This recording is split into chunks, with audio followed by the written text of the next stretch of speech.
Hola a todos, oremos juntos. Padre Santo, tú que creaste el universo y todo lo que contiene, y que gobiernas toda la historia del mundo bajo tu providencia, te damos gracias por la gran gracia y el amor con que nos salvaste, a nosotros que merecíamos la destrucción eterna, y que en tu gran compasión viniste tú mismo, tomando cuerpo humano, por la sangre que derramaste en la cruz en Gólgota, pagaste en nuestro lugar el precio de todos nuestros pecados, recibiste en nuestro lugar la maldición y el juicio que nos correspondían, y nos salvaste con la sangre de Jesús. Padre, también te damos gracias porque mientras vivimos en este mundo, el Espíritu Santo nos acompaña, nos cría, nos guía y nos conduce dentro de esta iglesia, que es tu cuerpo, Señor, y porque a través de esta iglesia cumples tu voluntad. En este momento, entre los misioneros que llevan a cuestas el peso del Evangelio y están repartidos por todo el mundo, junto con sus familias, ya son más de 500 personas. Padre Dios, en la obra que ellos realizan de anunciar el Evangelio y establecer iglesias en tierras extranjeras, aunque enfrentan muchas dificultades, tropiezos y oposición, te pedimos que nuestro Señor, el Espíritu Santo, los guíe, los ayude y les añadas fuerza y poder para que puedan avanzar con valentía en la extensión del reino de Dios.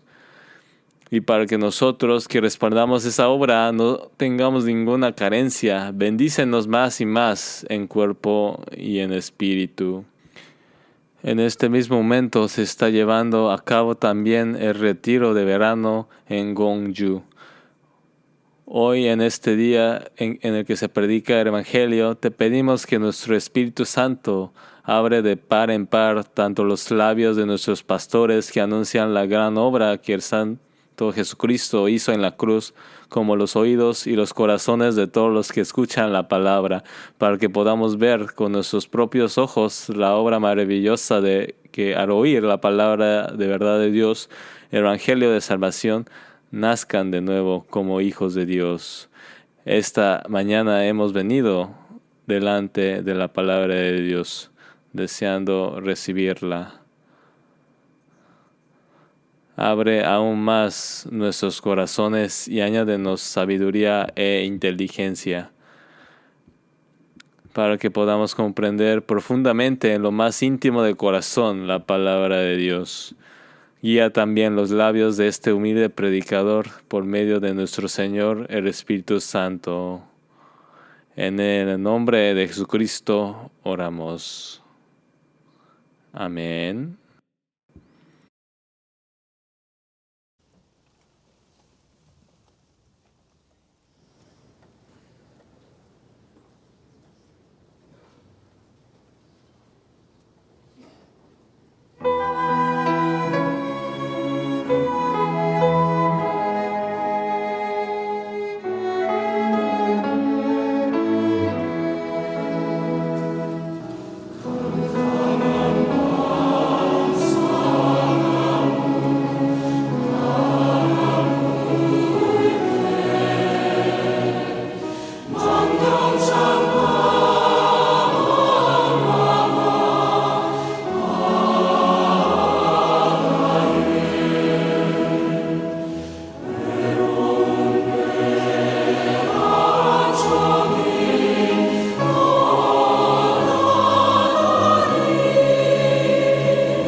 Hoy por la mañana vamos a estudiar un poco sobre el Espíritu Santo. Se nos dice, sed llenos de Espíritu, pero para que nosotros seamos llenos de Espíritu Santo, primero el Espíritu Santo debe estar dentro de nosotros. Este Espíritu Santo es una persona de la Trinidad, el único y verdadero Dios. En el Antiguo Testamento, este Espíritu aparece registrado continuamente en las Escrituras, bajo distintos nombres: el Espíritu de Jehová, el Espíritu de Dios, el Santo Espíritu, el Espíritu de Dios, el Espíritu de Jehová, así sucesivamente. Por eso, desde Génesis 1:2, ya se habla de la obra del Espíritu. El Espíritu de Dios se movía sobre la faz de las aguas. En el Nuevo Testamento también, a este Espíritu Santo se le llama de muchas maneras: el Espíritu de Cristo, el Espíritu de Jesús, el Espíritu de Dios, el Espíritu del Señor. Hay muchos nombres distintos en la Escritura, y nosotros vivimos ahora en la era del Espíritu Santo. A la era del Antiguo Testamento la llamamos la era del Padre. En esa era el Espíritu venía de manera temporal sobre ciertas personas específicas. Descendían sobre alguien para una misión particular, y cuando esa misión se cumplía, a veces se retiraba, y también si aquella persona sobre quien había venido el Espíritu desobedecía o permanecía en pecado, el Espíritu se apartaba de ella. En Salmo 51:11, después de que David pecó a través de Betsabé, cuando reconoció su pecado y oró delante de Dios, dijo: no me eches delante de ti y no quites de mi Santo Espíritu. En aquella era del Antiguo Testamento se hablaba así porque el Espíritu de Jehová, el Espíritu Santo, en verdad podía ser retirado. Si vemos 1 Samuel 16, cuando Saúl pecó, ¿qué dijo Dios? Que el Espíritu de Jehová se apartó de Saúl. El Espíritu obró sobre Saúl, quien era en ese momento el primer rey, pero luego ese Espíritu se apartó de Saúl. Ese suceso está registrado. El Sansón también, cuando el Espíritu venía sobre él, desataba una fuerza extraordinaria. Se dice que, movido por el Espíritu de Jehová, sin tener nada en las manos, despedazó a aquel león como quien despedaza a un cabrito. Eso no era ni de lejos una fuerza común, ¿no? Pero Sansón cayó en el fuego de Dalila y terminó revelando el secreto de su fuerza, que él era nazareo y que esa fuerza salía de su cabello. Entonces ella hizo que Sansón se recostara sobre sus rodillas y se durmiera, y mandó rasurarle por completo el cabello. Su fuerza se había ido. Sin saber esto, llegaron los filisteos. Y él, pensando: ahora mostraré mi fuerza, se levantó de un salto, pero toda su fuerza había desaparecido. En otras palabras, no se dio cuenta de que Jehová, es decir, el Espíritu Santo, ya se había apartado de él. Así, en el Antiguo Testamento, el Espíritu venía y luego se retiraba cuando la misión terminaba.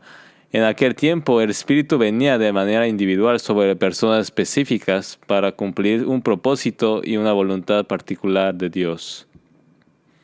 Y luego, en la época de Jesús, a la que llamamos la era del Hijo, durante los cortos 3 años y medio de su ministerio público, Jesús trabajó junto con el Espíritu Santo. Fue llevado por el Espíritu al desierto, ayunó 40 días y fue tentado por el diablo. Se dice que Dios ungió a Jesús con el Espíritu Santo, es decir, con aceite. En realidad, Jesús trabajó junto con el Espíritu Santo, y cuando echaba fuera demonios, decía que si él, por el Espíritu de Dios, echaba fuera a los demonios. Entonces el reino de Dios ya había llegado a ellos. Así, con este espíritu y este poder, como quien es ungido con aceite, Dios estaba con Jesús y Jesús estuvo haciendo el bien. Hizo el bien y sanó a todos los que estaban oprimidos por el demonio, por el diablo.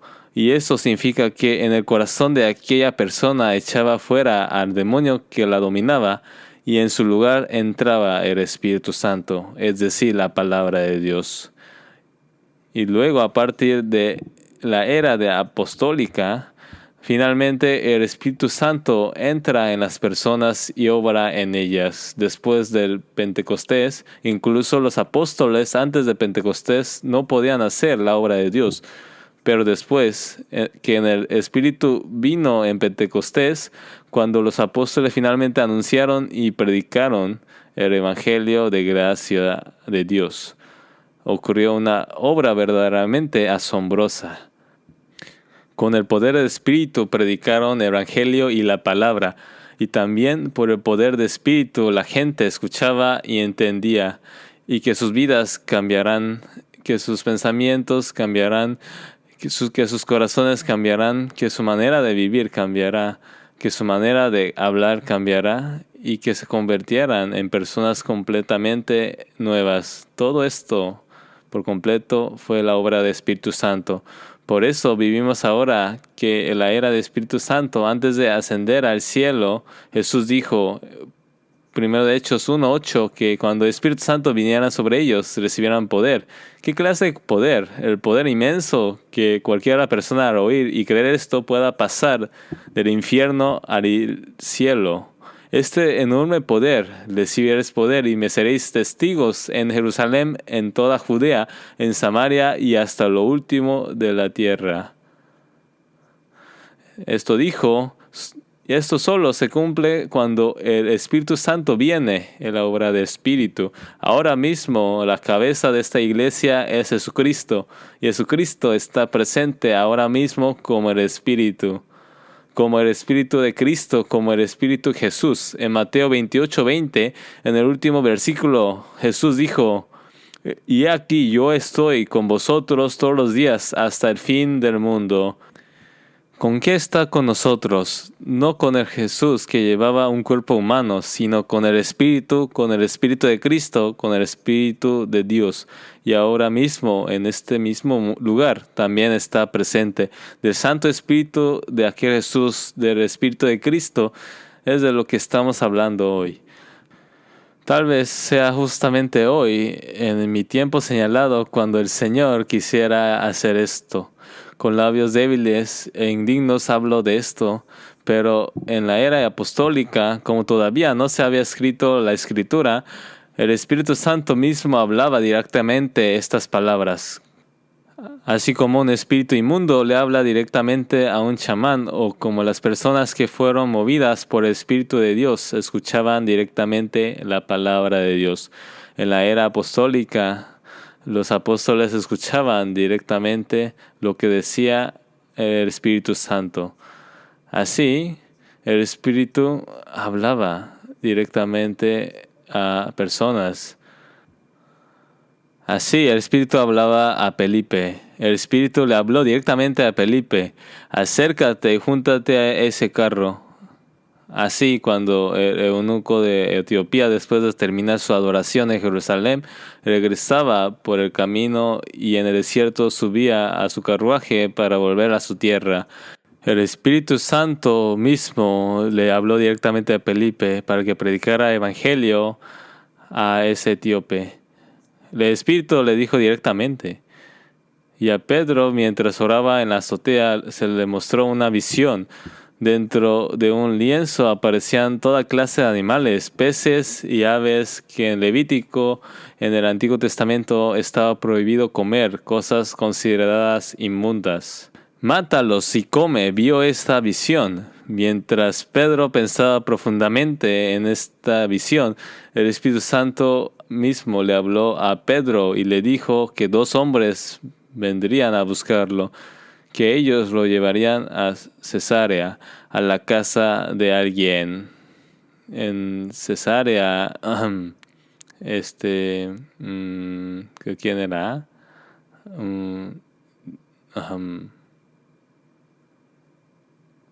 De un gentil, la casa de Cornelio, ¿no? Cornelio, ¿verdad? No sé por qué se me encanece tanto la cabeza. Lo llevarían a la casa de Cornelio, ¿y quién le dijo que fuera con ellos? El Espíritu Santo le habló. Levántate pues y desciende, y no dudes de ir con ellos, porque yo los he enviado. Así habló el Espíritu Santo. Y cuando comenzó la misión mundial, mientras Bernabé y Pablo predicaban el Evangelio en Antioquía, en Pisidia, el Espíritu habló. Ministrando estos al Señor y ayunando, dijo el Espíritu Santo: apartadme a Bernabé y al Saulo para la obra que los he llamado. En ese momento el Espíritu habló directamente, y el Espíritu también indicó la dirección hacia la cual debía anunciarse y predicarse la palabra. Así, cuando quisieron predicar la palabra en Asia, es decir, hacia el lado de Turquía, hacia nosotros, el Espíritu de Jesús no lo permitió. El Espíritu no lo permitió. Y entonces, en una visión, cierto hombre de Filipo le dijo: ven aquí y ayúdanos. Y así, creyendo que el Espíritu les ordenaba anunciar y predicar la palabra hacia ese lado, el Evangelio pasó de Asia a Europa. Ese cambio de dirección también fue la obra del Espíritu Santo. También en la era apostólica, como en ese tiempo aún no se había escrito la Escritura, el Espíritu Santo mismo hablaba directamente a los apóstoles y así los guiaba e instruía. Debe ser algo asombroso. En el registro bíblico aparecen pocos versículos así, muy pocos, pero personalmente pienso que probablemente el Espíritu Santo también instruyó y habló directamente a los demás apóstoles en aquel tiempo. Y desde entonces, en la era del Nuevo Testamento, cuando finalmente se completó la Escritura, en esta época en la que vivimos ahora, el Espíritu obra a través de nosotros. Y esto sucede a través de la evangelización, es decir, al escuchar y predicar la palabra de Dios, por la fe que se recibe al Espíritu Santo, y así el Espíritu obra. Por eso, como dice 1 Corintios 1:21, agradó a Dios salvar por la locura de la predicación a los que creen. Y la multitud de los salvados de esa multitud, y dentro de los multitudes de los salvos, Jesucristo está presente como cabeza de la iglesia, y como el Espíritu Santo, y Él es quien mueve a toda la iglesia. Y para eso, el primer paso para recibir la plenitud del Espíritu Santo es el sello. Dios, a la persona que oye el Evangelio de salvación y verdaderamente lo cree, la sella y luego entra a morar en ella de inmediato. El sellar del Espíritu Santo y su morada interior suceden en el mismo instante. Y después de esto ya lo dice Dios, pero oír y creer, eso lo hago yo. Es libre albedrío. El que cree no será condenado. El que no cree ya ha sido condenado y será juzgado e irá al infierno. Creer o no creer en ese gran amor y esa gran gracia de Dios, la decisión se le ha confiado a cada persona, a toda humanidad, para que cada uno decida por sí mismo. Se nos dio libre albedrío. Así fue con Adán en el jardín de Edén: comer o no comer. El día que en él comieres, ciertamente morirás. Pero al lado también estaba el fruto del árbol de la vida. Comer el fruto del árbol de la vida daba vida eterna, pero para poder comerlo había que, por libre albedrío, no comer del árbol de conocimiento del bien y del mal. Había una decisión de libre albedrío que había que tomar. De la misma manera, Ahora también cuando se anuncia y se predica esta palabra del Evangelio de la gracia de Dios, según decida yo creer esto o no creerlo, es como decir, de verdad, yo no iré a ese infierno, yo creo por completo la palabra de Dios. Cuando Dios habla, dice que el único camino para liberarse de castigo eterno, de aquel infierno eterno, es recibir la salvación por medio de la redención y el perdón de pecados que viene a través de Jesucristo. No hay otro camino. El propósito por el cual vine a este mundo fue para ir al cielo, no para comer bien, vivir bien y pasarla bien en este mundo. Y luego, al morir así que todo termine, esto no es la vida. De verdad, mi vida verdadera está allá en el cielo, en el reino de Dios, donde Dios me creó y me formó, y es ahí donde disfrutaré de este verdadero tercer acto de mi vida. Ese que es eterno. Al saber esto, dándome cuenta de que si sigo por este camino, ya sea que haya vivido como ateo o como alguna religión o incluso con el cristianismo o catolicismo, pero no con el evangelio verdadero, sino con otro evangelio distinto, me arrepiento y me vuelvo hacia el verdadero evangelio. Y luego cuando recibo y creo en el evangelio a través de Jesucristo, Dios, que sabe que en verdad creo este hecho, en ese momento me sella y el Espíritu entra a morar en mí y ya nunca más se va. Esto ha prometido estar conmigo para siempre y eso también lo hace Dios. El sello del Espíritu Santo. Jesús mismo también dijo que el Hijo del Hombre es a quien Dios el Padre selló. Jesús dijo que el Hijo del Hombre es a quien Dios el Padre ha sellado. Por eso cuando Jesús subió del agua después de ser bautizado, se oyó: "Este es mi Hijo amado en quien tengo complacencia". Esto fue el sello, mi Hijo amado en quien tengo complacencia. Esto no solo se aplica a Jesús, sino que también fue una figura o anticipo de lo que le sucedería a todo aquel que cree en la muerte y la resurrección de Jesús y recibe la salvación. Vayamos a Efesios 1. Efesios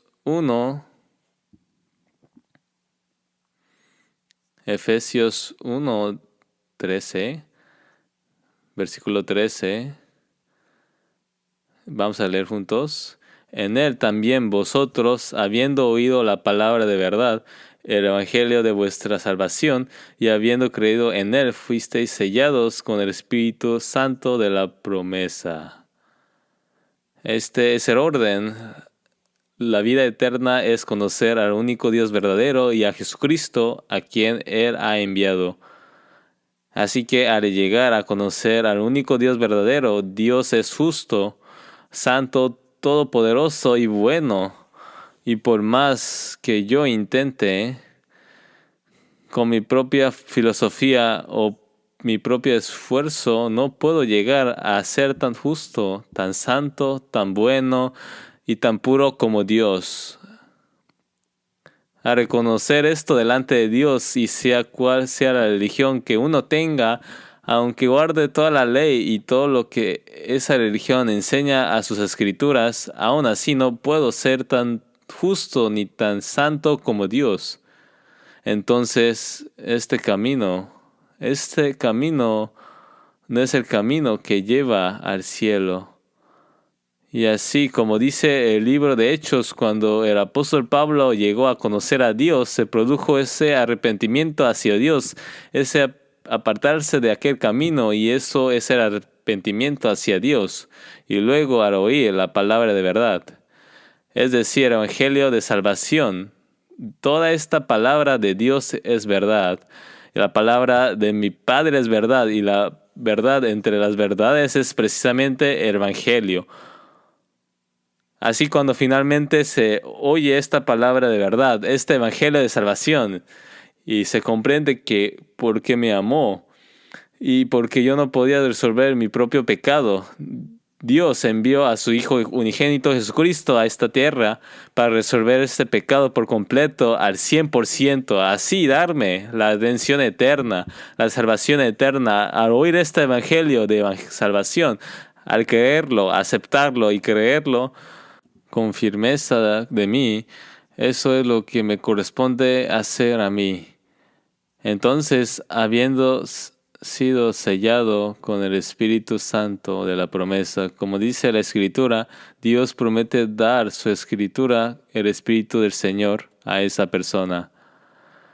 He sido sellado con el Espíritu de la promesa. Puso el sello, ha puesto el sello. Esto es algo importante. Poner el sello significa marcar propiedad. Cuando se escribió esta escritura hace unos 1900 o 2000 años, en aquellos tiempos del Antiguo Testamento, poner un sello significaba, en primer lugar, señalar de quién era la propiedad. Cuando se dejaba pastar al ganado, se mezclaba con el de otros. Entonces, no se podía saber si era ganado de la propia casa o de la casa vecina. Así que se marcaba el fuego en el lomo del animal. Eso es lo que llamaba el sello. Eso es como un sello oficial, o también para documentos o escrituras muy importantes. Para decir yo garantizo esto, se estampaba un sello. Eso también es poner un sello. Antiguamente no se hacía como ahora, mojando en tinta roja. En aquellos tiempos los documentos se escribían en tablas de madera o de arcilla, y se hacía rodar un cilindro con un grabado circular para marcar el sello. Por eso se usa esta imagen de poner el sello para hablar de esta palabra. Así que poner el sello, estampar el sello, tiene en primer lugar el significado de que esto es mío. Por eso, cuando se dice que fuimos sellados con el espíritu de promesa, significa que ahora tú eres mío. Es Dios quien lo dice, ahora tú eres mío. Es decir, la propiedad cambió del diablo, ahora pasó a ser de Dios. Cambió. Y por eso, Hechos 20:28, ¿qué dice? La iglesia que Dios compró con su propia sangre. Dios dijo que la sangre de Jesús es la sangre de Dios. La iglesia que Dios compró con su propia sangre, la propiedad cambió de manos. Porque Él la compró, la propiedad se transfirió. Y por eso... Y Primera de Corintios 6 dice, porque habéis sido comprados por precio, glorificad pues. La propiedad ha cambiado de manos. Cuando el pueblo de Israel dispersó por todo el mundo y regresó finalmente a la tierra de Israel, en un periodo de 3 años y medio dentro de la tribulación de 7 años, en ese tiempo, de repente, sin faltar ni una sola persona, todos regresarán a la tierra de Israel. En ese entonces, 2 testigos, 2 olivos, 2 candeleros, estas 2 personas que tienen el Espíritu Santo, serán enviados por Dios a predicar evangelio. Predicarán el evangelio a aquel Jesús que vino hace 2000 años a la tierra de Israel, a sus antepasados. Eres el Cristo, eres el Mesías y fue enviado para resolver todos tus problemas, el problema del pecado, todos tus problemas. Eres Jesús, eres aquel mismo.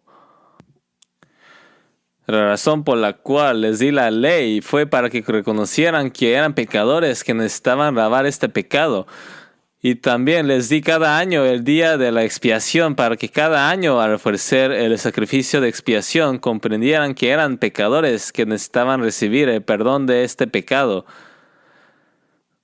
Para este sacrificio ofreciendo una vez al año, jamás podía hacer perfectos de manera permanente a los que se acercaban. Así que preparé un solo cuerpo.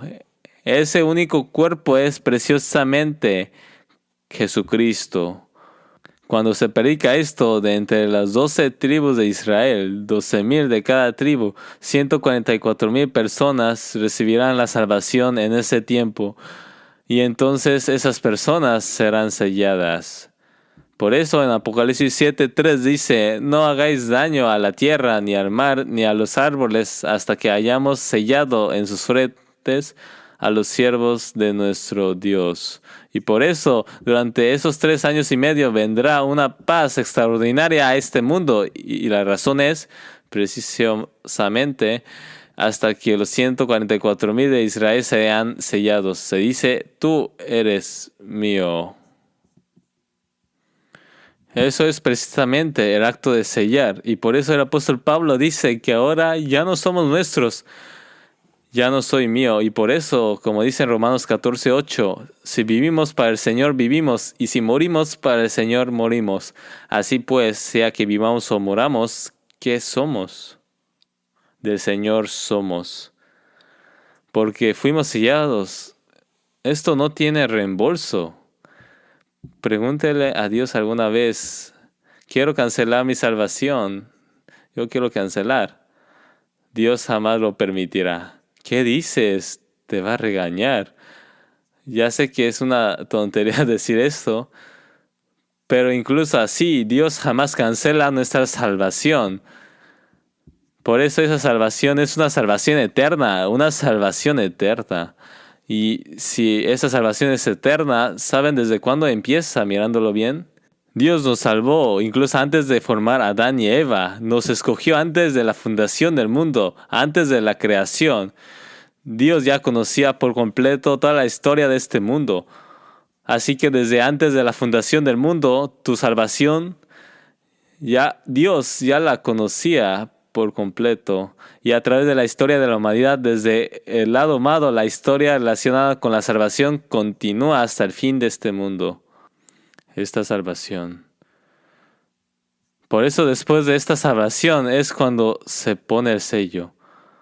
Y al sellar se dice: tú eres mío. Y también desde mi propia perspectiva, yo soy de Dios. Por eso es el sello, es poner el sello. Y por eso la Escritura dice: fuisteis comprados por precio, así de ahora en adelante no os hagáis esclavos de los hombres. No os hagáis esclavos de otras personas, no os hagáis esclavos de otras personas. En 1 Corintios 7:23 es una palabra importante. Ahora bien, alguien podría tomar esta palabra al revés. Cualquiera de vosotros que quiera hacerse grande deberá ser siervo de todos. Dice que todos deben ser siervos. Pero, ¿qué está diciendo? Lo que hace un siervo es servir. Tú debes servir a todas las personas. La razón por la cual Dios envió a Jesucristo a esta tierra es para poner en práctica el amor. El amor tiene en esencia 2 grandes aspectos. Uno es el perdón y otro es el servicio. Jesús se manifestó para quitar nuestros pecados. Vino a esta tierra para salvarnos. Eso es el perdón de los pecados. El perdón no se logra solo con palabras. Hay que pagar el precio de pecado. Ese precio de pecado es algo tremendo. Hay que morir derramando sangre. Y pagar ese precio de pecado no fue el final. No vino para ser servido, sino para servir. Vino a servir. Por eso Jesús, estando con sus discípulos, dijo: ¿quién es mayor, el que se sienta a la mesa o el que sirve? Porque ¿cuál es mayor, el que se sienta a la mesa o al que sirve? O al que se siente a la mesa. Mas yo estoy entre vosotros como el que sirve. Jesús, entre sus discípulos, no era el que se sentaba a la mesa, sino que estaba entre ellos como quien les servía agua y los atendía. Y más aún, para dar ejemplo de este servicio, hizo lo que hizo un siervo. Trajo agua en una vasija y ató una toalla a la cintura. y lavó los pies de los 12 discípulos de todos ellos. ¿Le habrá lavado también los pies de Judas Iscariote o no? Por supuesto que sí. Después de servir así a todos ellos, dijo: de ahora en adelante os doy nuevo mandamiento: ameos los unos a otros. Así dice en Juan 13:34, una palabra sumamente importante. Un mandamiento nuevo os doy, que améis unos a otros. ¿Hasta cuánto tenemos que amarnos? Como yo os he amado, así también amaos los unos a otros. Ese es el criterio. Así como yo tomé sobre mí todos vuestros pecados y los perdoné por completo, así también dentro de la iglesia ustedes deben perdonarlo todo entre sí, y no solo perdonar, sino también servir los unos a otros. Que todos sean siervos de todos. Eso está diciendo. Por eso dice: cualquiera de vosotros que quiera ser primero, cualquiera que quiera ser primero, deberá ser siervo de todos. Vayan a esta iglesia, vayan al cielo, vayan delante de Dios. ¿Quién es el más grande dentro de la iglesia? Aquel que, sin decir nada, en un lugar donde nadie ve, sirve a los hermanos y hermanas. Al llegar al cielo, es esa persona más grande. Así vivió aquella persona dentro de la iglesia. Eso será lo que sintamos entonces. Ahora mismo no lo sabemos bien. Esa persona es la grande. Por eso cualquiera de vosotros que quiera ser primero deberá ser el siervo de todos. ¿Quién es el grande? ¿Es grande el que corrige a otro diciendo: ¿hiciste mal porque hiciste eso? No. El que toma sobre sí todo ese pecado, como Jesús que murió en la cruz, el que asume ese precio de pecado, el que muere a sí mismo, el que perdona el pecado. Esa persona es la grande. Por eso la iglesia se vuelve muy sola. Porque en la iglesia donde hay demasiadas personas que se creen importantes, cada uno alzando la voz para decir: yo soy el que sabe, ¿qué se convierte esta iglesia? Se convierte completo un mercado. Esta iglesia debe ser un lugar tranquilo. ¿Por qué es tranquilo? ¿Porque no hay nada que decir? No. Es porque cada uno piensa: yo soy agradecido, y muere por sí mismo. Ustedes han estado en el lugar de retiro.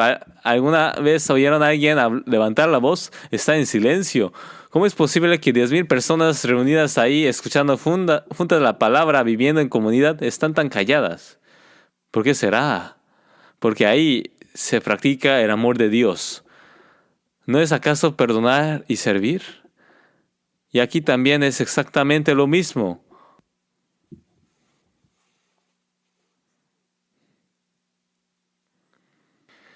Y después que Dios pone su sello, eso no termina ahí, sino que Él mismo entra a morar dentro de vosotros.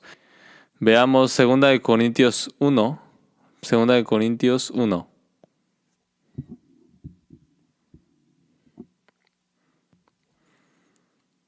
Voy a leer los versículos 21 a 22, capítulo 1. Versículo 21 a 22. Y el que nos confirma con vosotros en Cristo y nos ungió es Dios. Ungir significa que nos dio Espíritu Santo. Leamos juntos el versículo 22. El que cual también nos selló y nos dio las arras de Espíritu en nuestros corazones. ¿Quién nos dio? Dios nos dio. Leamos capítulo 5, versículo 5. Vamos a leer juntos. Mas el que nos hizo para esto es Dios, quien nos ha dado las arras del Espíritu. Es Dios. ¿Quién podría quitarnos este espíritu? Esto es algo importante. Así es. Esto es el sello de Espíritu Santo. Y ahora, en cuanto a esta morada interior de Espíritu, creo que primero debemos aprender un poco sobre bautismo del Espíritu Santo. Vamos a buscar 1 Corintios 12, capítulo 12, versículo 13. Vamos a buscar 1 Corintios 12. versículo 13. 1 Corintios 12, 13. Porque por un solo espíritu fuimos todos bautizados en un cuerpo, sea judíos, griegos, sea siervos o libres. Vamos a leer juntos. Y a todos se nos dio a beber de un mismo espíritu. Fuera judío, fuera griego, fuera blanco, fuera negro, fuera judío o griego. Todos fueron bautizados por un solo espíritu para formar un solo cuerpo. Así todas las personas del mundo entero que han sido salvadas por la sangre de Jesucristo fueron bautizados por un solo espíritu y se hicieron un solo cuerpo. Así, todas las personas del mundo entero que han sido salvadas por la sangre de Jesucristo fueron bautizadas por un solo espíritu y se hicieron un solo cuerpo, una sola iglesia. Somos uno. Y por eso dice guardar con diligencia la unidad que el Espíritu ha creado. Aunque tengamos idiomas distintos, culturas distintas y a veces vuestro corazón, nuestros pensamientos, nuestras costumbres y todos los demás sean diferentes, el Espíritu nos ha hecho uno. ¿Por qué? Porque fuimos bautizados por un solo espíritu. El bautismo que Juan el Bautista daba en el río Jordán se llama el bautismo de arrepentimiento. Pero este bautismo del Espíritu Santo, este bautismo por el Espíritu de Dios, es un bautismo que nos hace vivir con una nueva vida. Veamos Marcos 1:8. Marcos 1:8. Marcos capítulo 1, versículo 8.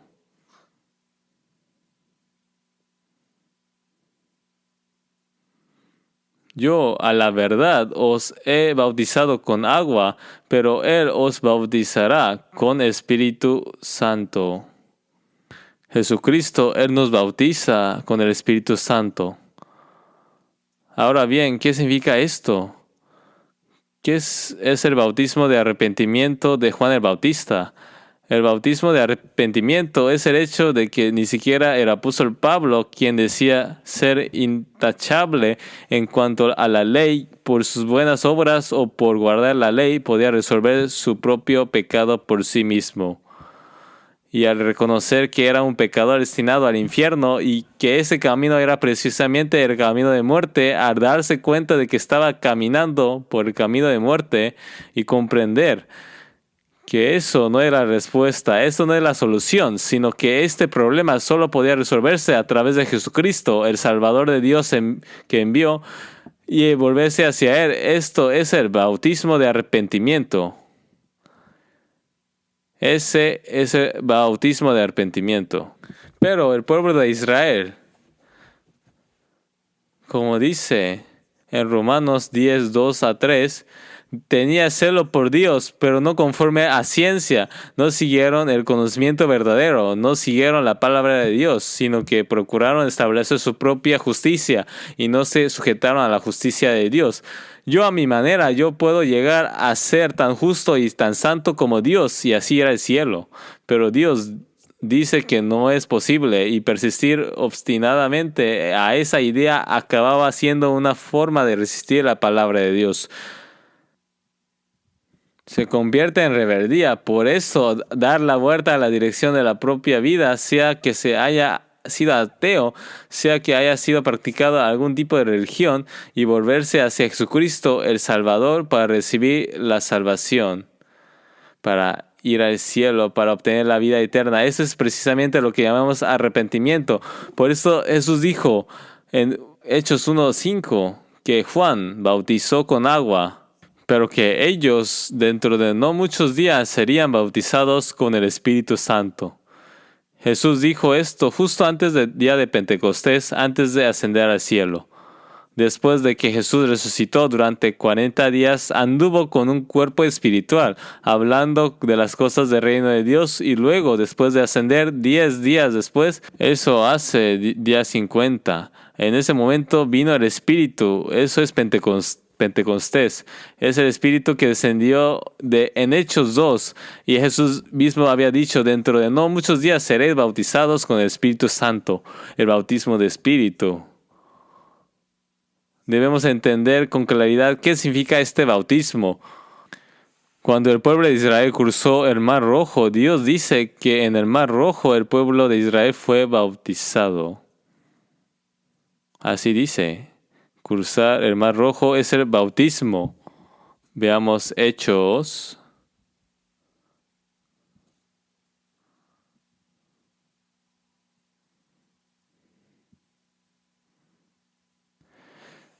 Primero busquemos Éxodo capítulo 8, versículo 1.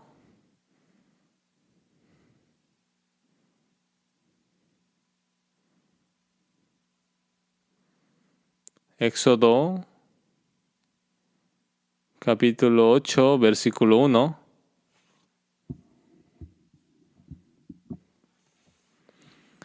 Leamos juntos. Y Jehová dijo a Moisés, entra a la presencia de Faraón y dile, Jehová ha dicho así, deja ir a mi pueblo para que me sirva. Que me sirva. Mientras estaban en la tierra de Egipto, el rey de este mundo es Faraón. Servían al rey de Egipto. Ahí no podían servir a Dios. Así que debían salir del dominio de Faraón. Y ese camino para salir era el Mar Rojo. Así que salieron cruzando el Mar Rojo y esa misma palabra que está en 1 Corintios, vamos a buscarla. Vamos a buscar 1 de Corintios, capítulo 10. 1 Corintios 10, versículo 1. Porque no quiero, hermanos, que ignoréis que nuestros padres todos estuvieron bajo la nube, y todos pasaron el mar, y todos en Moisés fueron bautizados en la nube y en el mar. Y todos comieron el mismo alimento espiritual, y todos bebieron la misma bebida espiritual, porque bebían de la roca espiritual que los seguía, y la roca era Cristo. Decir que bebieron una bebida espiritual. Esta roca es una piedra. De una piedra no puede salir agua. Pero cuando golpearon la roca, la piedra se partió y de ahí salió agua viva. Así que ocurrió algo que ni siquiera podía suceder. Bebieron de Jesucristo, bebieron esa bebida espiritual. Y luego también aquel alimento espiritual, esa comida que era el maná. Si así lo hicieron, para poder hacer esto, antes fueron bautizados en la nube y en el mar. Ese mar es precisamente el Mar Rojo. Fueron bautizados en el Mar Rojo. Eso significa que ahora salieron de aquel lugar llamado Egipto y se trasladaron a un lugar, a un sitio donde ahora podían servir a Dios.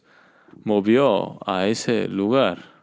Eso es el bautismo. Dicho de otro modo, aquella persona que servía a Egipto ahora muere en el Mar Rojo y nace de nuevo como una persona nueva que sirve a Dios. A eso se le llama bautismo. Se llama bautismo al hecho de haber atravesado ese proceso, y por eso después de recibir la salvación nosotros recibimos el bautismo, ese servicio de bautismo. Esto es la muerte de Jesucristo, es mi muerte, resurrección es mi resurrección. Mi bautismo es la ceremonia en la que reconocemos y declararemos públicamente que unidos a la muerte y resurrección de Jesucristo, nuestra vida ha cambiado, pasando de una vida que se sirve a sí misma y al mundo, una vida que me entrego al plan y a la voluntad de Dios. Es exactamente igual que una boda. En una boda, uno se declara públicamente que deja atrás la vida en que vivía solo a su propio antojo y que ahora como esposos vivirán con un mismo corazón y una misma voluntad. De la misma manera, Este bautismo significa que la persona vieja ahora muere y que vive como una persona nueva. Antes estábamos en Adán, pero ahora en Cristo. Antes éramos esclavos del pecado, pero ahora somos siervos de la justicia. Éramos hijos del diablo, pero ahora somos hijos de Dios. Vivíamos siguiendo al diablo, pero ahora vivimos siguiendo al Espíritu, expresando que ahora vivimos una nueva vida, una vida nueva. Eso llamamos bautismo. Vamos a buscar Romanos capítulo 6. Romanos capítulo 6.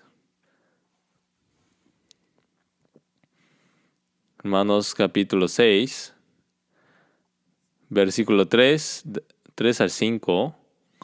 Capítulo 6, Romanos, de 3 a 5. ¿O no sabéis que todos los que hemos sido bautizados en Cristo Jesús, hemos sido bautizados en su muerte? Porque somos sepultados juntamente con Él para muerte por el bautismo, a fin de que como Cristo resucitó de los muertos por la gloria del Padre, así también nosotros andemos en vida nueva. Vamos a leer versículo 5 juntos. Porque si fuimos planteados juntamente con Él en la semejanza de su muerte, así también lo seremos en la de su resurrección. Este bautismo explica la muerte y la resurrección de Jesucristo. Jesús fue y se bautizó en el Jordán con Juan Bautista. Pero después de ser bautizado, Jesús dijo algo extraño. En Marcos 10:38, podéis beber del vaso que yo bebo, o ser bautizados con el bautismo con que yo soy bautizado. Pero si ya había sido bautizado por Juan, ¿acaso había otro bautismo más que él debía recibir? Veamos Lucas 12:50, San Lucas 12:50. San Lucas capítulo 12, versículo 50.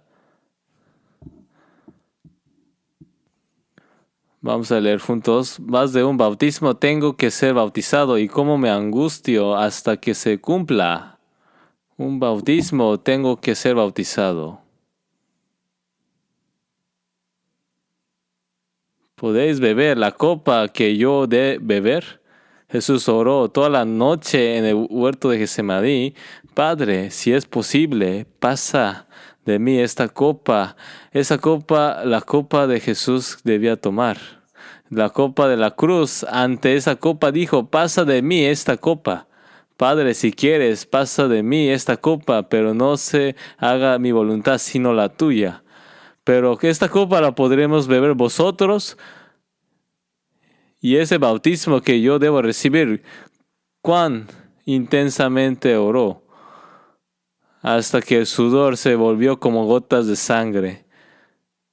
Tengo que ser bautizado con un bautismo, y cómo me angustia hasta que se cumpla. Este bautismo es la muerte y resurrección de Jesús, y el bautismo que nosotros recibimos es nuestra unión con ese bautismo. Nos hacemos uno con Él. Colosenses capítulo 2, versículo 12. Colosenses capítulo 2, versículo 12. Colosenses capítulo 2, versículo 12. Vamos a leer juntos. Y fuisteis sepultados juntamente con Él en el bautismo, en el cual fuisteis también resucitados con Él, mediante la fe en el poder de Dios, que le levantó de los muertos. Ese es el bautismo. Fuimos sepultados juntamente con Él, con Cristo. Por el bautismo, así por la fe en la obra de Dios que resucitó a Cristo de los muertos. También fuimos resucitados juntamente con Él dentro de Él. Esto es el bautismo, participar de la muerte de Jesús, morir junto con Él y también su resurrección. En Romanos 4:25 dice que fue resucitado para nuestra justificación. resucitó para que ahora podamos vivir una nueva vida justa como personas justas. Y por eso en Gálatas 2:20 que mencionamos hace un momento, con Cristo estoy juntamente crucificado. Con Cristo estoy juntamente crucificado, así que ya no vivo yo, sino que Cristo vive en mí. Vivo unido a Cristo, junto con Cristo. Esto es el bautismo del Espíritu Santo. Es la obra del Espíritu, el Espíritu que obra a través de nosotros. Si esto no tuviera nada que ver conmigo, entonces, como dice en 2 Corintios 13:5, examinaos a vosotros mismos si estáis en la fe, probaos a vosotros mismos. ¿No sabéis que Jesucristo está en vosotros? Y ese Jesucristo es precisamente el Espíritu Santo. ¿No sabéis que el Espíritu Santo está en vosotros? Solo quien ha recibido este bautismo del Espíritu tiene esto dentro de sí. Eso está dentro de la fe. Por la fe hemos recibido la salvación. Por esa fe hemos recibido vida eterna y por la fe vamos al cielo. Y si así es, ese hecho que Jesús ya completó, recibirlo por la fe sencillamente se hace mío. Antes de recibir la salvación, servíamos al príncipe de este mundo, al diablo, y vivíamos así. No importa qué religión hemos tenido, todos vivían sirviendo al diablo. Los judíos creían en Dios, pero como dice Jesús en Juan 8:44, vuestro padre es el diablo. En San Juan 8:44 dice, vosotros sois de vuestro padre al diablo. Ellos decían que creían en Dios, pero a los ojos de Dios ellos servían al diablo. Podemos ver que creer en Dios o decir que cree en Jesús no significa necesariamente que esa persona esté sirviendo a Dios. La pregunta es, ¿qué está el Espíritu Santo verdaderamente dentro de esa persona obrando en ella? De eso trata. Antes de recibir la salvación, servíamos al príncipe de este mundo. Ahora el Espíritu Santo ha venido dentro de nosotros y nos hace servir a Dios. Hemos llegado a servirle. Eso es haber recibido el bautismo del Espíritu Santo. Juan os bautizó con agua, pero Él os bautizará con el Espíritu Santo.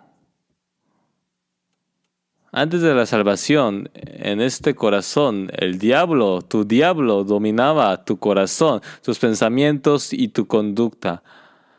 Después de la salvación, ahora el que domina es Dios, es Jesús, es el Espíritu Santo. ¿No es así?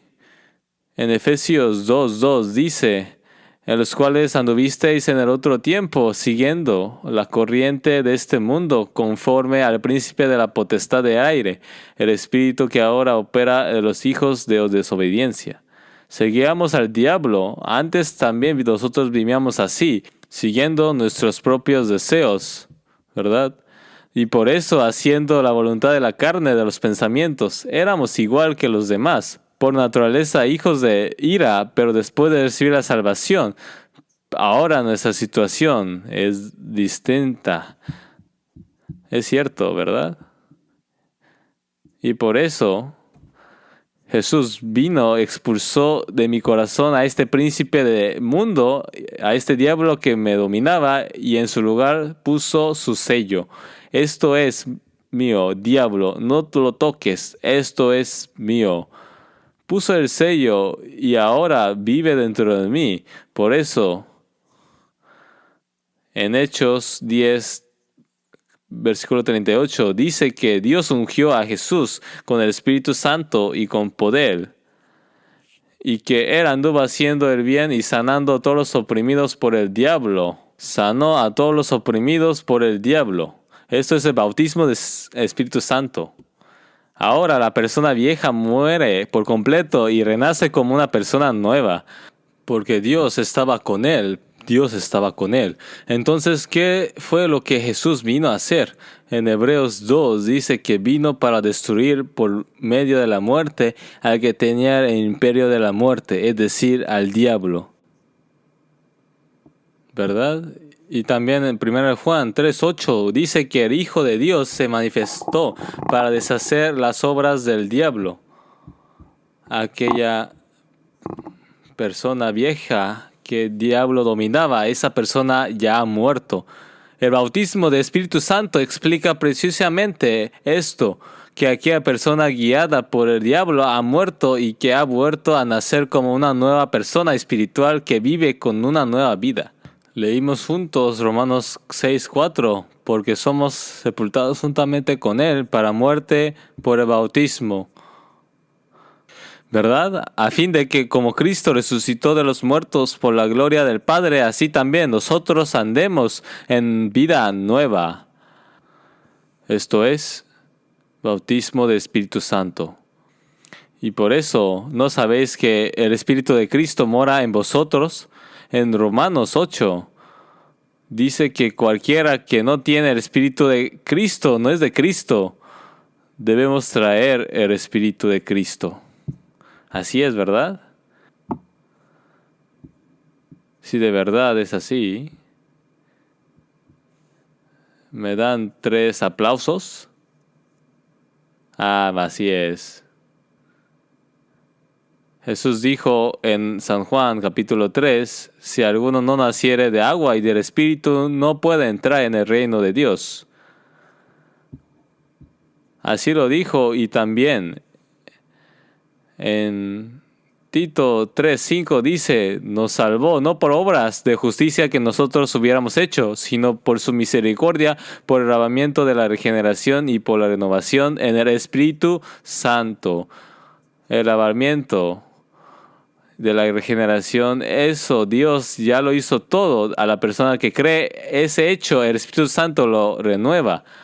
El Espíritu entra y le hace vivir una vida nueva, la vida nueva. Esto es bautismo de Espíritu Santo. Nosotros hemos recibido bautismo de Espíritu Santo. Pero si no lo sabemos, en realidad para muchas personas aquello que yo acabo de describir lo identifican simplemente con el bautismo, con la ceremonia de bautismo nada más. Todos recibimos el bautismo en una ceremonia de bautismo y eso es lo que reconocemos. Es igual que cuando un momento dijimos sí y dieron 3 aplausos. El Espíritu Santo nos ha sellado y ha entrado a morar en nosotros.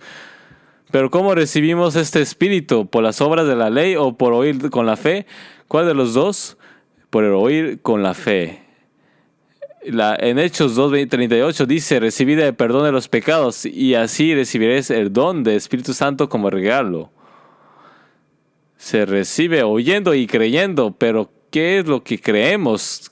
Que Jesús, con su sangre de una vez para siempre, nos dio la expiación eterna al 100%. Al oír y creer ese hecho, por la fe hemos recibido el Espíritu Santo.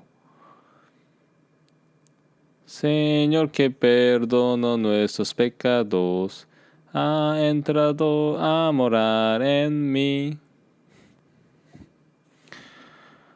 Aunque no lo sepamos, el Espíritu está en nosotros. Los hermanos y hermanas de la iglesia de Corinto no sabían que el Espíritu Santo ya estaba con ellos. ¿No sabéis que vuestro cuerpo es el templo del Espíritu Santo que Dios ha puesto en vosotros? No lo sabían, no se daban cuenta. Si nosotros no lo sabíamos, podemos saberlo a través de la palabra. Veamos 2 de Timoteo 1:14. 2 de Timoteo. Capítulo 1, versículo 14. 1 Timoteo 1:14. 1:14. Vamos a leer juntos. Guarda el buen depósito por el Espíritu Santo que mora en nosotros. En este depósito que nos ha encomendado es el Evangelio, es la buena noticia. Se nos dice que guardemos este Evangelio. Si no logramos guardar este Evangelio, el diablo lo corrompe o lo destruye por completo. Por eso debemos de guardarlo. Debemos de guardar el Evangelio. Hasta hoy muchas iglesias que comenzaron con el Evangelio, muchas de ellas han sido derrotadas por el diablo. ¿Cuántas iglesias hay que comenzaron predicando el Evangelio y que ahora, habiendo perdido el Evangelio, solo quedan de la forma vacía? Debemos guardar esta cosa hermosa, debemos guardarla. Y antes de eso dice, por el Espíritu Santo que mora en nosotros, el mismo Espíritu Santo que mora en mí también debe morar unido dentro de nosotros como iglesia, como cabeza de esta iglesia. El Espíritu que mora en nosotros, fíjense, es plural, por el Espíritu Santo que mora en nosotros, no solo mora en mí, sino que también mora en nosotros. El significado del nombre de Jesús es salvación. ¿Y cuál es su otro nombre? Emmanuel, Cristo, Mesías, Salvador, son estos títulos. Pastor también es un título. Como nosotros decimos, el Señor tal es su nombre, Cristo, Mesías, son títulos. Delante de esto va Jesús, que es el nombre de Jesucristo.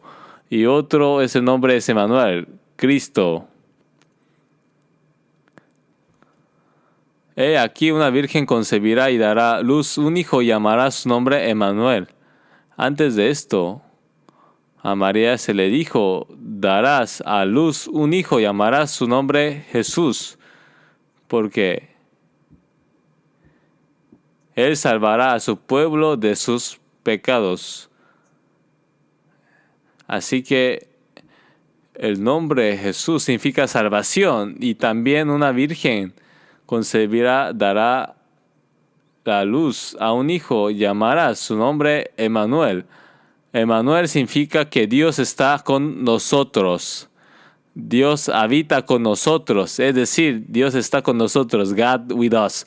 Y así en Mateo 1:23 dice, he aquí, una virgen concebirá y dará a luz un hijo y llamará su nombre Emmanuel, que traducido es Dios con nosotros. Está con nosotros, está conmigo. En Juan 14:16 dice que estará con nosotros para siempre. Este espíritu que recibimos cuando fuimos salvos, este espíritu que mora en nosotros, nunca jamás sale de nosotros, ni siquiera hasta el reino eterno. Está con nosotros para siempre. Ahora bien, ¿de quién es esta obra? Esta es la obra de Dios. Dios está con nosotros y jamás se va. Aunque digamos que se vaya, no se va. Pero el que el Espíritu nos selle y que el Espíritu more en nosotros es obra de Dios. Pero en cuanto a este Espíritu que ya está presente en nosotros, ahora hay que ser llenos de Él. Que el Espíritu esté dentro de nosotros no significa que estamos llenos. No es lo mismo. En este vaso hay un poco de aire. Si quisiera sacar aire, ¿qué tendría que hacer? Si lleno este vaso con agua, hasta el borde ya no queda aire dentro del vaso. Eso es lleno de agua. Está completamente lleno de agua. Este Espíritu Santo está dentro de nosotros, en defecto. Pero, disculpen, hoy algo anda muy raro. El Espíritu Santo está en medio de nosotros, sí está, pero ¿el Espíritu Santo domina por completo mi corazón? ¿O acaso son mis propios pensamientos, mis propios planes, o el mundo, o la persona que está a mi lado, quienes me dominan? Entonces, ¿quién es el que me domina? Que el 100% sea el plan de Dios, la voluntad de Dios, el pensamiento de Dios, y el que esté Espíritu Santo sea quien domine. Eso es la plenitud de espíritu. Esto es algo que corresponde hacer a la persona, porque por la salvación vamos al cielo. La salvación al 100%, la justicia que Dios nos regaló. Pero esta plenitud de espíritu más adelante se convierte en recompensa. Y en la medida en que el Espíritu Santo haya obrado a través de nosotros delante de Dios, diremos, lo hice bien, siervo fiel, gracias por entregarte a mí. Entonces nos da esa recompensa, pero eso yo tengo que elegirlo. Así como Dios nos dio libre albedrío para elegir la salvación. también depende de nosotros elegir si recibiremos esa recompensa o no. Así que no existe un mandato que diga recibe la morada del Espíritu. No existe un mandato que diga eso. Que el Espíritu nos sella y que el Espíritu mora dentro de nosotros es obra de Dios. Pero como leímos, existe mandato. Sed llenos de Espíritu. Sed llenos de Espíritu. Recibirlo o no recibirlo es ahora nuestra responsabilidad.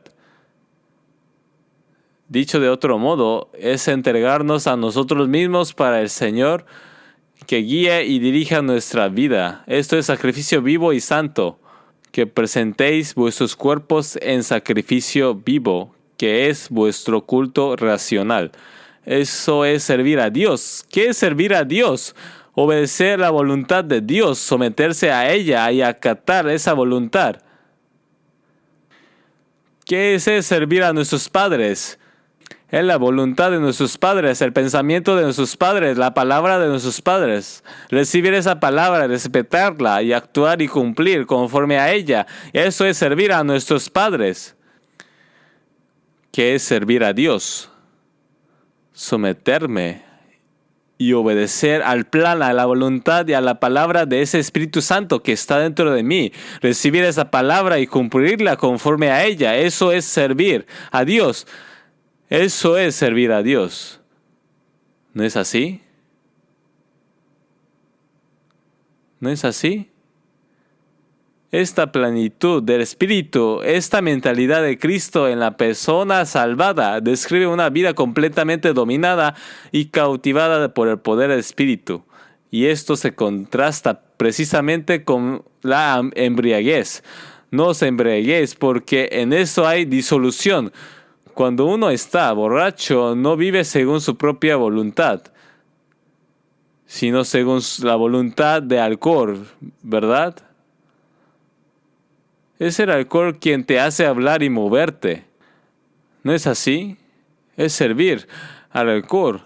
Por eso no os embriaguéis, porque en eso hay disolución, sino en cambio, sed llenos de Espíritu Santo. Si nos entregamos por completo a la voluntad del Espíritu, entonces la vida dentro de la iglesia, la vida familiar, todo esto vuelve por completo al camino correcto. Eso es ahora la plenitud del Espíritu y Dios quiere que vivamos así en este mundo. Vamos a buscar Proverbios capítulo 16, versículo 9. Proverbios capítulo 16, versículo 9.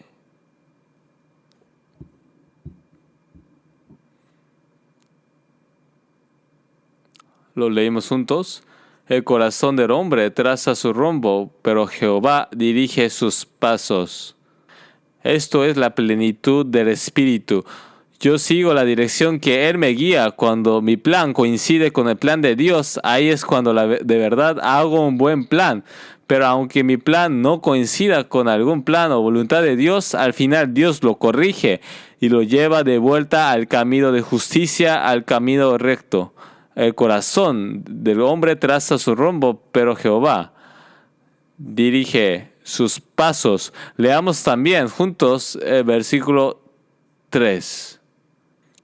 Versículo 3. Encomienda a Jehová tus obras y tus pensamientos serán afirmados. Y así se cumplirán lo que emprendas. Lo entregamos a Él. El salmista dice, encomienda a Jehová tu camino, confía en Él y Él lo hará. Y esto es la verdad. Esto es la plenitud del Espíritu. Salmos 37, 5. Salmos capítulo 37. Vamos a ir. Salmos capítulo 37, versículo 5. Versículo 5. Leamos juntos 37:5. Encomienda a Jehová tu camino y confía en Él y Él hará. ¿Quién dijo esta palabra? Fue David. Y así que dijo Dios. ¿Qué halló David, hijo de Isaí? un hombre conforme a su corazón. He hallado a David, hijo de Isaí, varón conforme a mi corazón. Un corazón conforme al corazón de Dios, un corazón igual al corazón de Dios. ¿Qué es eso? Es seguir esa guía cuando Dios nos conduce hacia el camino correcto, entregárselo todo a Él. Encomienda tu camino a Jehová. Por eso el cristiano, para llevar una vida de fe correcta, debe ser lleno de Espíritu Santo.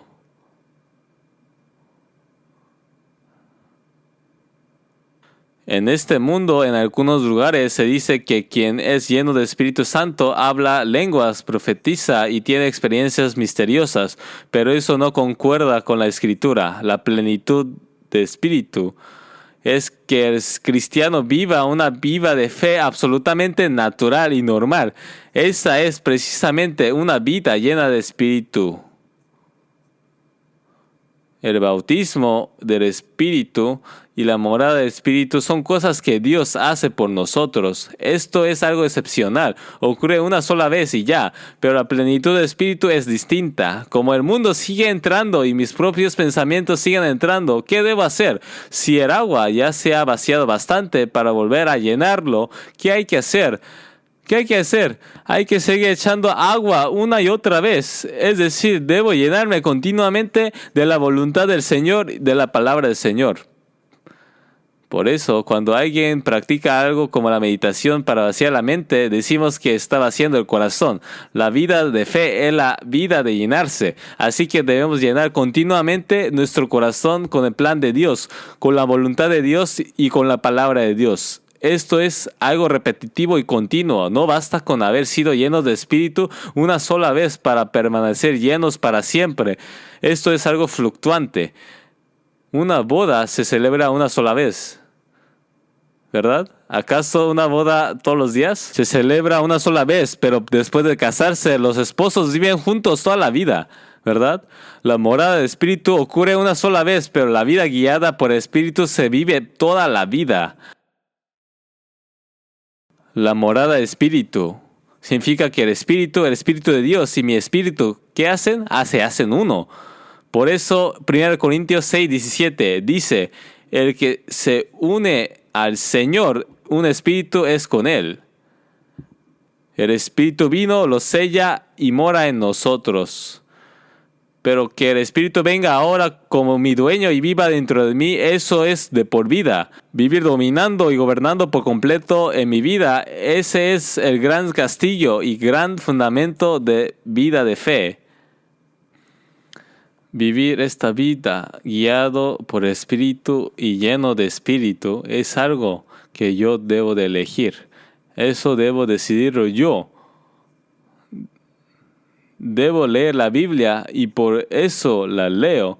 Debo ir a clase, por eso voy. Decido evangelizar y por eso evangelizo. Eso es precisamente seguir llenando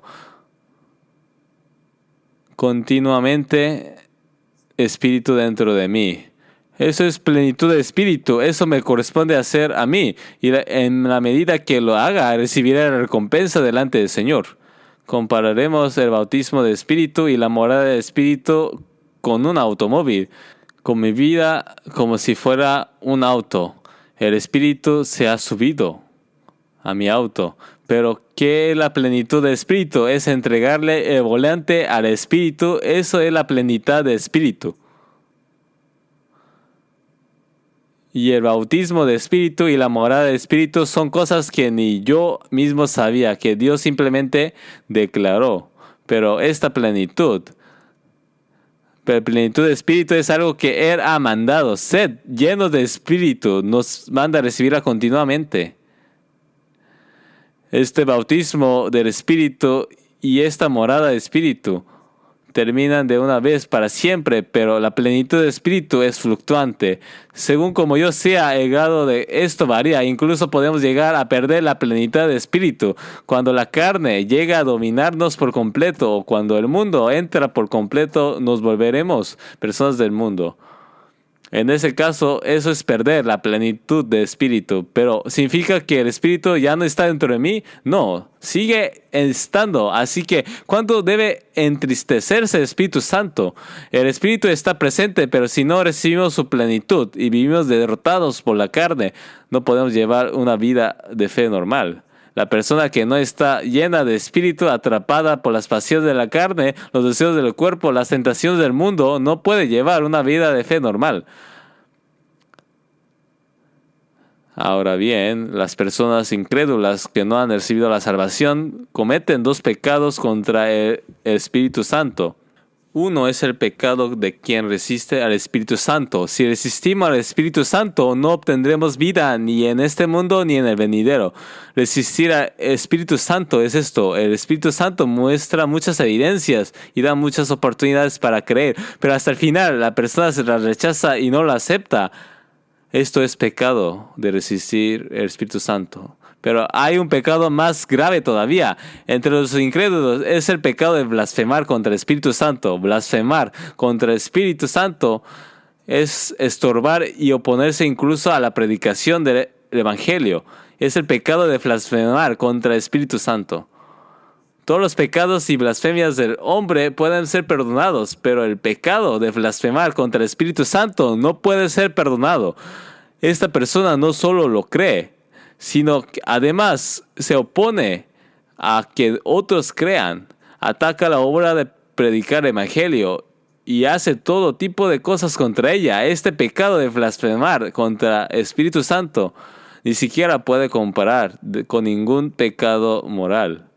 Este pecado lleva a personas al infierno y eso jamás recibirán vida eterna. Busquemos San Marcos 3, 29. San Marcos capítulo 3, versículo 29.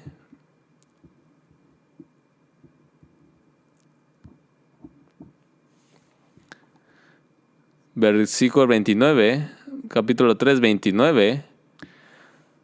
Vamos a leer juntos versículo 28, 29. De cierto os digo que todos los pecados serán perdonados a los hijos de los hombres y las blasfemias cualquiera que sean con que blasfemaren. Pero cualquiera que blasfemare contra el Espíritu Santo no tiene jamás perdón, sino que es culpable del juicio eterno. Al predicar así el Evangelio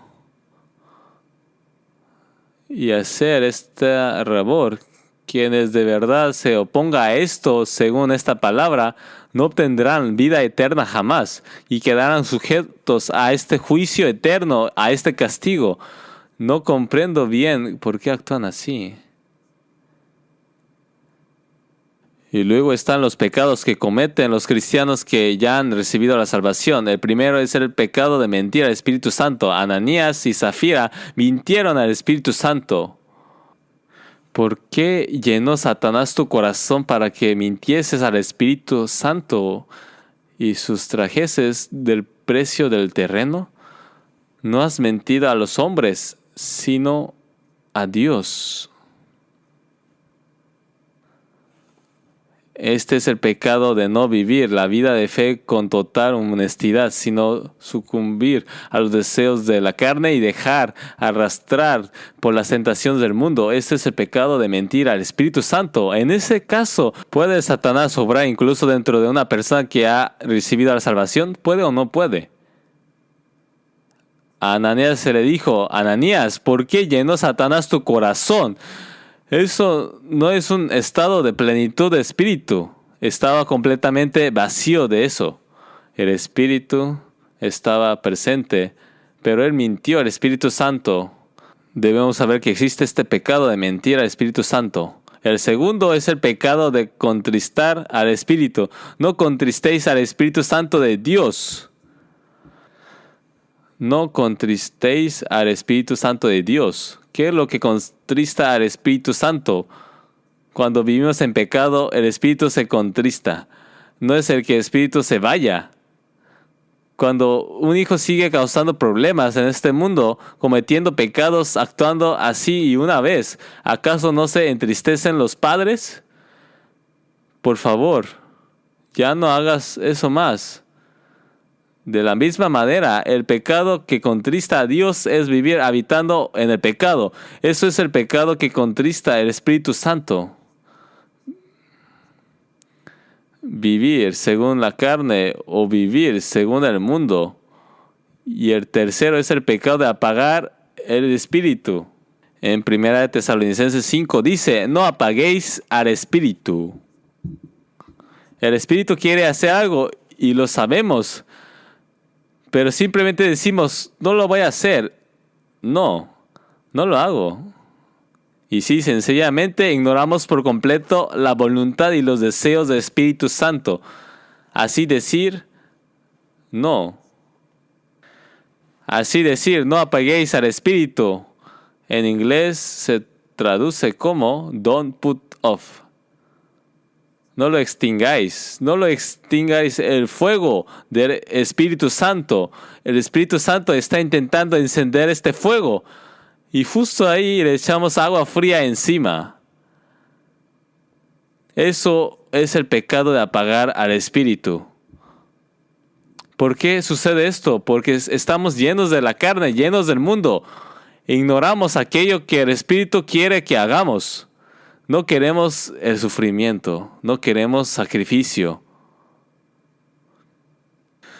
Por ejemplo, en la obra de construir la iglesia, el Espíritu Santo nos enseña y nos hace saber, según nuestras propias circunstancias y posibilidades, hasta qué punto deberíamos en conciencia contribuir. Si hacemos eso, entonces estamos llenos de espíritu. Pero si decimos que no, y así apagamos ese deseo que el Espíritu quería que la propia persona cumpliera, eso es apagar al Espíritu Santo. El pecado de apagar al Espíritu. Así que hoy, ¿verdad? Hemos aprendido de manera muy breve y en su esencia sobre el Espíritu Santo. Ya en la era del Antiguo Testamento, el Espíritu de Dios se movía. Este Espíritu Santo también estuvo presente cuando se creó el universo y todo lo que hay en él. Y en todas estas obras, el Dios de Trinidad ya obraba junto en la era del Antiguo Testamento. Y también, por supuesto, estuvo presente en la era del Hijo, cuando el Padre está conmigo. Y el Espíritu también estuvo presente y ahora mismo, en esta era del Espíritu Santo, está con nosotros, está conmigo. Y para esto nos ha sellado, ha entrado a morar en nosotros y nos dice, sed llenos de Espíritu. Eso es algo que nosotros debemos decidir y resolver. Entregarnos a nosotros mismos al Espíritu Santo como sacrificio vivo y santo. Por eso, sed llenos de Espíritu. Sí, vamos a orar. Padre Dios, gracias. Nos has dicho que el Espíritu habita entre nosotros, nos guía y nos conduce y que también está dentro de mí y que debo entregarle todos mis asuntos al Espíritu. Ayúdanos a poder vivir en adelante una vida de fe llena de ese Espíritu. En nombre de Jesucristo oramos. Amén.